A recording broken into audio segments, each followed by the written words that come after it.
Assalamualaikum dan salam sejahtera. Buletin Didik 26 Januari bersama saya Zaiti Zubir. Kerajaan akan meneliti cadangan supaya kurikulum peradaban Islam dalam pengajian tinggi dikaji semula. Perdana Menteri Datuk Seri Anwar Ibrahim berkata langkah itu mengambil kira cadangan ilmuwan dan pemikir Islam yang bimbang dengan salah faham agama yang dibangkitkan pelbagai pihak termasuk ahli politik. Katanya, perincian cadangan itu diserahkan kepada Menteri Pendidikan Tinggi Datuk Seri Muhammad Khalid Nordin. Datuk Seri Anwar berkata cadangan daripada sarjana utama itu mahukan kurikulum mata pelajaran peradaban Islam harus dilihat dan dikaji semula supaya betul-betul memberi kefahaman yang lebih mendalam akan mesej Islam. Beliau ditemui selepas melancarkan buku himpunan esei Knowledge, Tradition and Civilization, esei in honour of Profesor Osman Bakar di Ibu Negara. Buku itu mengumpulkan himpunan esei pelbagai ilmuwan dan aktivis tersohor termasuk Perdana Menteri mengenai sumbangan dan pencapaian Profesor Emeritus Datuk Dr. Osman Bakar sehingga diiktiraf antara 500 umat Islam paling berpengaruh di dunia.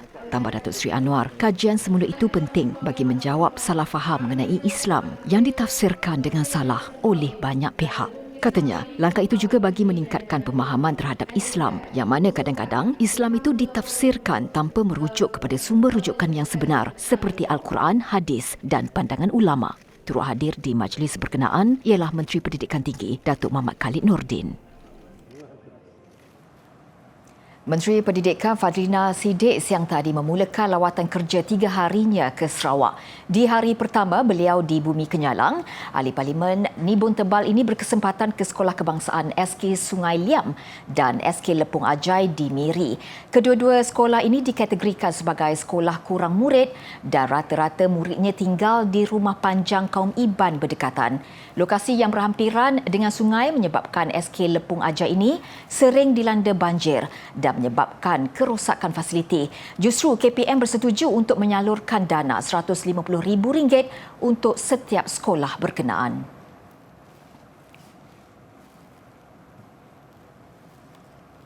Sekolah Kebangsaan Pauh di Arau Perlis memperkasakan kaedah gamifikasi menerusi aplikasi Minecraft sebagai amalan dalam sesi pengajaran dan pembelajaran PDP. Mulanya diharap menjadi suntikan motivasi kepada murid untuk hadir ke sekolah. Tetapi tanpa disangka ia menjadi medan murid mempertaruhkan bakat masing-masing hingga ada yang membawa nama sekolah ke peringkat kebangsaan.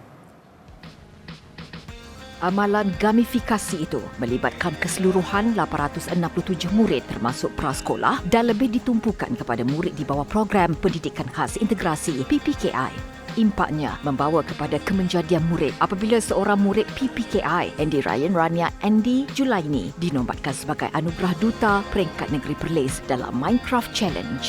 Game ini bermula pada tahun kita dilanda PKP lalulah. Jadi antara unsur untuk menarik kehadiran juga pembelajaran murid, kita menggunakan game dalam talian untuk murid-murid belajar. Jadi lebih seronok dan lebih menarik minat murid. Jadi bermula pada tahun 2020, dibangunkan 2021 dan hasilnya kami berjaya 2 orang murid kita ke peringkat antarabangsa anugerah Minecraft di bawah bimbingan Ustazah Rehanah dan juga tim-tim Skepa Power. Bukan sekadar permainan, ia disuntik dengan elemen sains, teknologi, kejuruteraan, seni dan matematik STEM.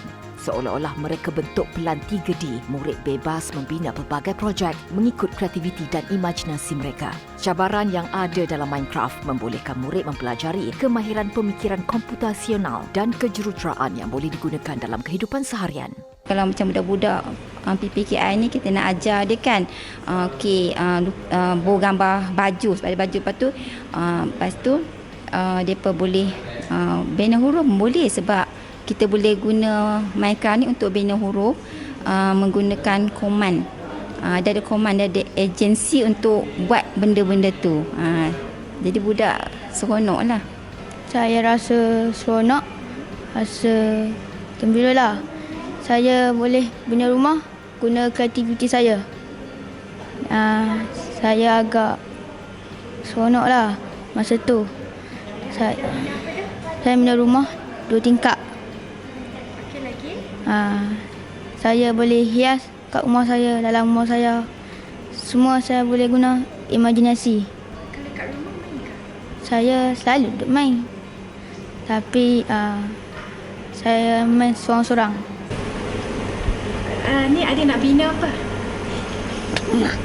Rumah. Lagi nak bina apa lagi? Baru nak belajar main. Seronok tak? Rasa macam mana? Best. Ketika ini, SK PAOH menjadi satu-satunya wakil pendidikan khas dari Perlis yang memasuki pertandingan itu di peringkat kebangsaan. Selain kejayaan dalam kalangan murid, guru mereka turut mendapat tempias apabila 12 orang daripada mereka terpilih menerima anugerah Microsoft Innovasi Expert MIE tahun lalu.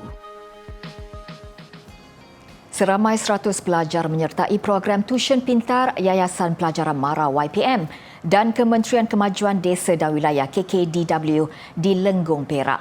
Program Tuition Pintar secara percuma itu ditaja oleh Yayasan Bank Rakyat. Sepanjang program, pelbagai pengisian diberikan untuk membantu pelajar mendapat keputusan cemerlang pada peperiksaan SPM. Majlis perasmian penutupan ini disempurnakan oleh Ketua Bahagian Pentadbiran Korporat Yayasan Bank Rakyat Khairul Naim Arifin. Antara yang turut hadir Timbalan Pengarah MARA Negeri Perak Maizatul Akmal Muhammad dan Pengurus Seksyen Kecemerlangan Pelajar YPM Muhammad Isa Cik.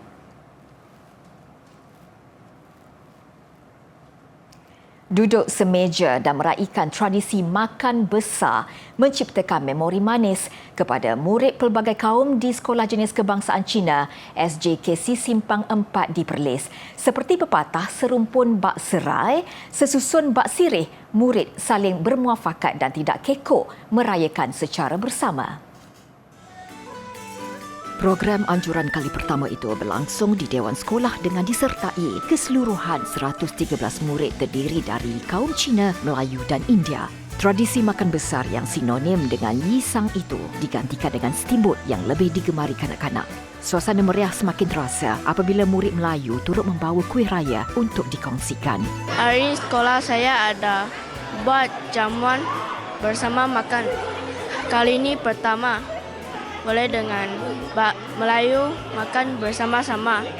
Hari ini kami berkongsi pasal dengan kawan-kawan Melayu. Ya. Ya. Saya gembira. Rasa gembira.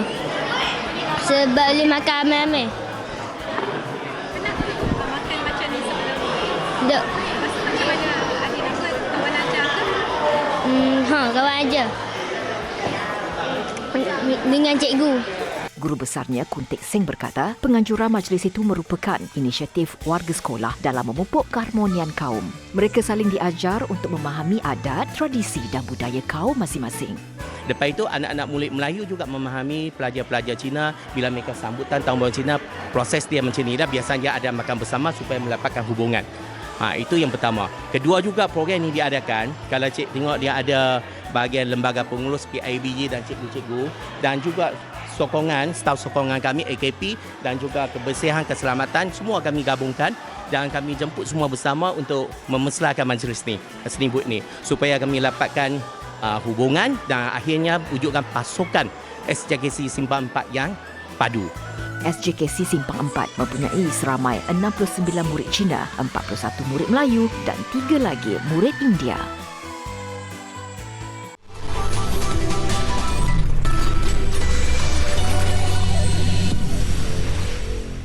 Bersua kembali, menyedari barangan antik mempunyai nilai sentimentalnya tersendiri dan terus menjadi buruan pengumpulnya. Muzium Negara sekali lagi menjadi lokasi pilihan penganjuran aktiviti jualan berkonsepkan barangan itu. Ia selepas sambutan luar biasa tahun lalu yang mengumpulkan vendor-vendor pelbagai jenis barangan lama.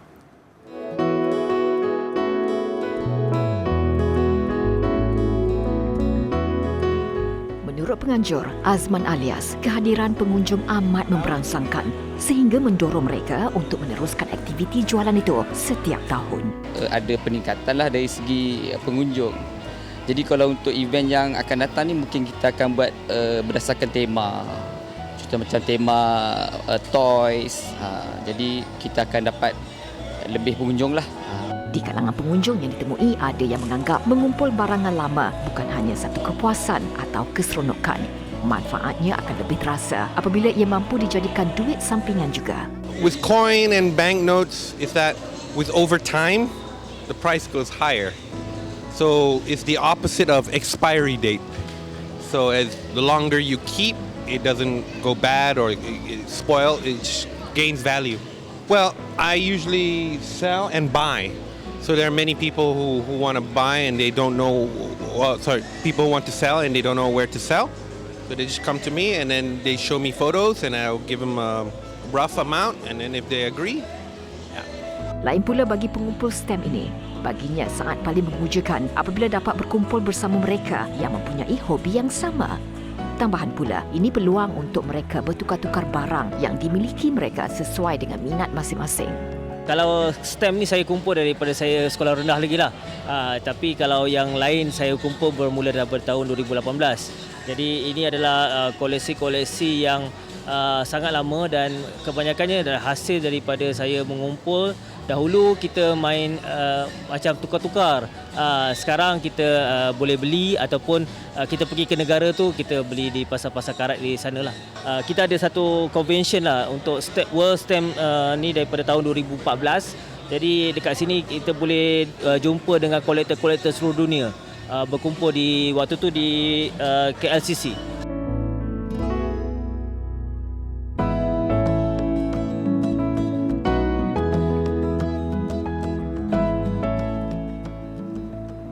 Demi mencari rezeki, pemilik sebuah kedai makan di Kluang Johor tetap meneruskan operasinya walaupun premis itu dinaiki air. Tidak seperti jangkaan ramai, sambutan sebaliknya masih menggalakkan. Risiko itu terpaksa diambil oleh Sulastri Kasiman kerana persediaan berniaga telah dilakukan sejak awal pagi. Apatah lagi, sejak beroperasi 10 tahun lalu di Kampung Melayu Kluang, kedainya memang kerap dimasuki air. Ini terutama jika hujan berterusan selama lebih sejam atau ketika musim tengkujuh. Bila hujan kilat, memang bawah kolong akan rasa macam susah hati. Lebat je 1 jam kita dah boleh naik air. Tapi dia akan cepat turun. Tapi yang ni dia maintain lah sebab kita dah hujan beberapa hari kan. Untuk tahun lepas, dalam bulan 10 macam tu, saya kena lagi banjir seminggu 2 kali. Parak lutut masa tu. Tu lagi dalam. Mungkin kerana keadaan sekitar sejuk, situasi air bergenang di tempat makan itu tidak menghalang pengunjung menjamu selera di kedai berkenaan. Tambah Sulastri, situasi banjir kilat di kawasan itu kebelakangan ini membimbangkan beliau kerana aras air lambat surut. Justru beliau berharap sistem perparitan lebih sempurna dapat dibina di kawasan itu bagi menangani masalah berkenaan.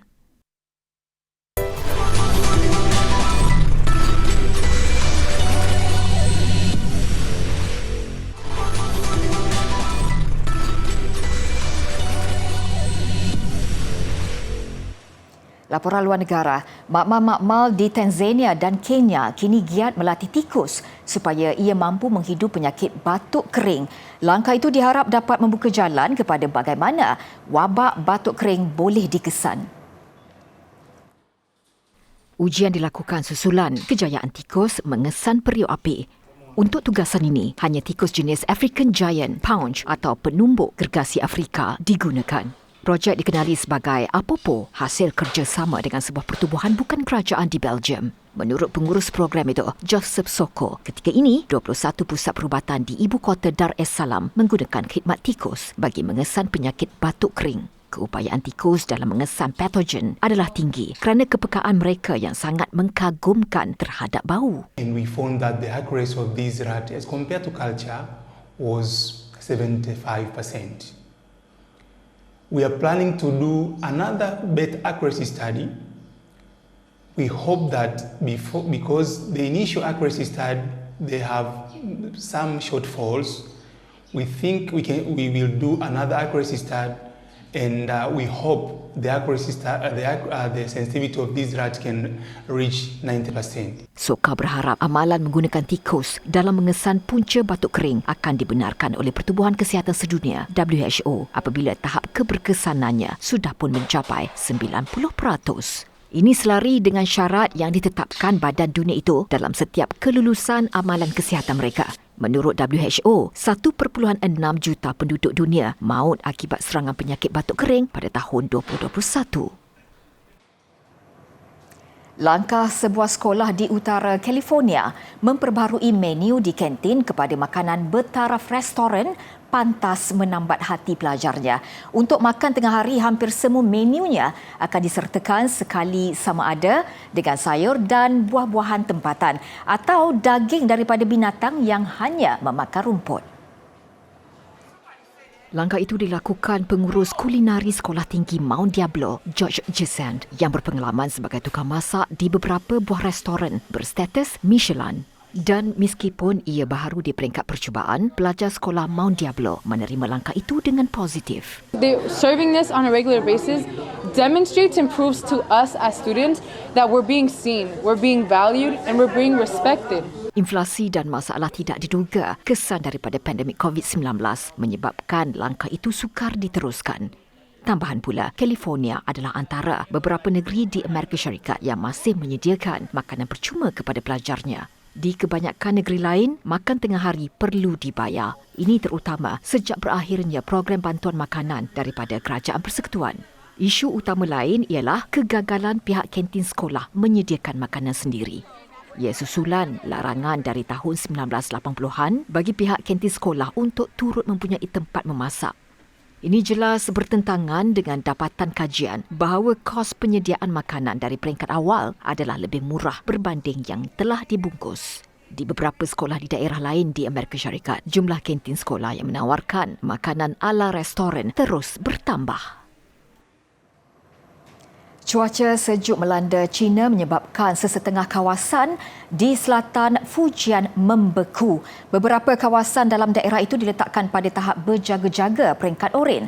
Mengikut stesen televisyen CCTV, kawasan hutan simpan pergunungan Wuyi antara kawasan paling teruk terjejas.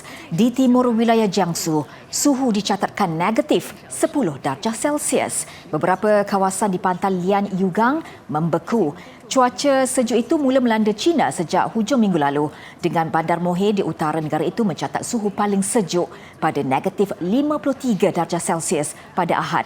Keadaan turut membabitkan sebahagian besar utara Asia dengan sebahagian Jepun turut diliputi salji tebal.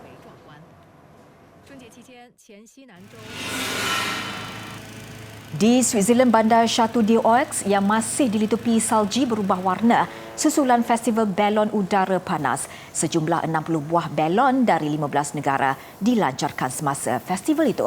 Apatah lagi, Chateau d'Aux memang terkenal sebagai kawasan dengan tiupan angin yang kuat. Begitupun beberapa penerbangan terpaksa dibatalkan pada Isnin lalu selepas tiupan angin menjadi terlalu kuat. Festival berlangsung 9 hari, berakhir hari ini.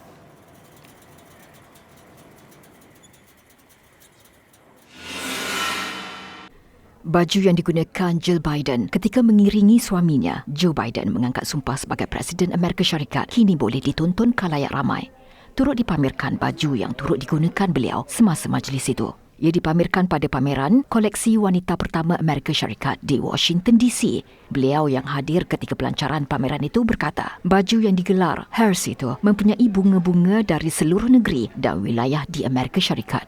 Ia adalah simbolik kepada perpaduan. Pameran koleksi wanita pertama ini mengandungi 27 pakaian dan lebih 160 objek yang digunakan oleh wanita pertama Amerika Syarikat. Ia mula diadakan sejak tahun 1914.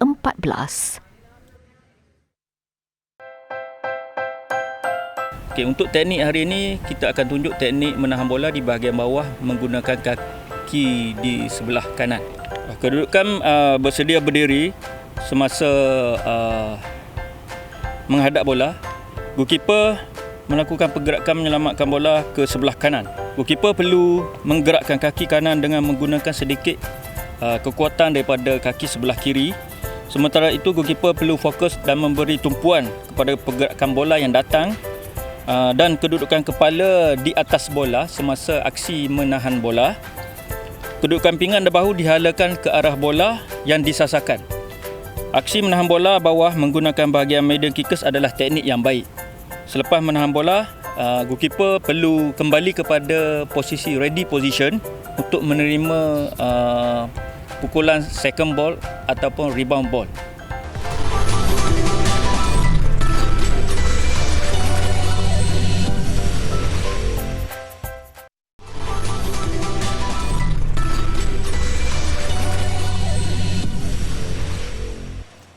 perkembangan badminton Masters Indonesia.